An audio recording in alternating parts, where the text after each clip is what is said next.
सो hi guys, ये देखिए अक्षर ज्ञान क्लास 10 की एक कविता है। बहुत अच्छी कविता है। इस कहानी ये कविता आपको कहीं ना कहीं समाज में बहुत अच्छा संदेश देता है कि आपको जीवन में कोई काम छोड़ना नहीं है। जीवन में आपको सफलता मिलेगी, मेहनत कीजिए, आपको सफलता जरूर मिलेगी। असफलता आपको गिरते पड़ते रोते बिलखते आपको असफलता एक दिन सफलता ही काम करते, एक दिन जरूर आपको कामयाबी मिलेगी। यही कहानी आपको बहुत अच्छा बताने वाला हूँ।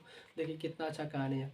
ये दिखाया गया है। क्लास 10th गोधुलू में के हैं या इससे कहीं ना कहीं 3 या 4 ऑब्जेक्टिव बोर्ड में आता ही है। देखिए क्लास 10th गोधुलू में पाठ के नाम अक्षर ज्ञान है। पाठ के नाम अक्षर ज्ञान। कवित्री के नाम में कवित्री हम काहे बोले, इसको यह एक लेडीज है, औरत है कवित्री। कवित्री अनामिका, जिसका जन्म 1961 में मुजफ्फरपुर बिहार में हुआ है। कहाँ हुआ है? मुजफ्फरपुर, जो बिहार में हुआ है। इसके बाद इनके पिता का नाम है श्यामानंदन किशोर, जो कि ऑब्जेक्टिव में पूछ चुका है क्लास 10th में 2 या 3 बार पूछ चुका है। इनके पिता के नाम क्या है? तो श्यामानंदन किशोर। अब चलिए मैं आपको ऑब्जेक्टिव इसका एक एक लाइन पढ़ के बताने वाला हूँ, सुनिए आराम से आप। कहते हैं चौखट्टे में नहीं अटता बेटे के क। कहता है चौखट्टे में नहीं अटता बेटे के क। कहा गया है चौखट किसको बताया है? सिलेट को। जब बेटा को सिखाया जाता है, यहाँ देखिए ये हो गया आपको सिलेट। और सिलेट में जब बेटा को क सिखाया जाता है तो चौखट्टे में न अटता है। बेटा से क चौखट्टे में न अटता है। इसके बाद कहता है पंक्ति से उतर जाता है बेटे के ख।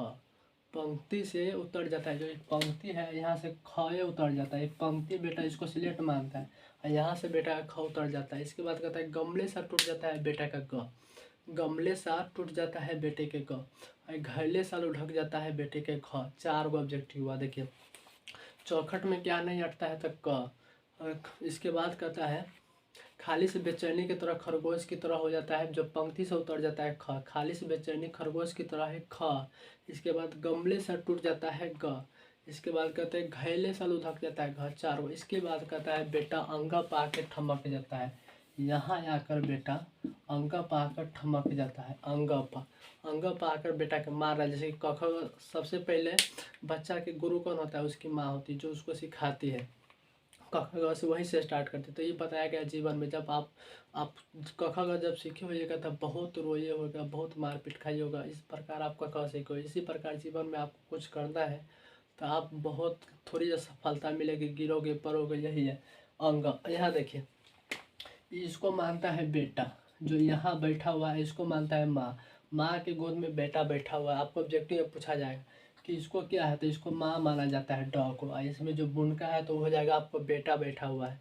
इस प्रकार का इस पे और दिखाता हूँ। देखिए इसके बाद है खरगोश की खाली से बेचैनी में गमले सा टूटता उसका ग। घरे सा ढकता हुआ उसका घ।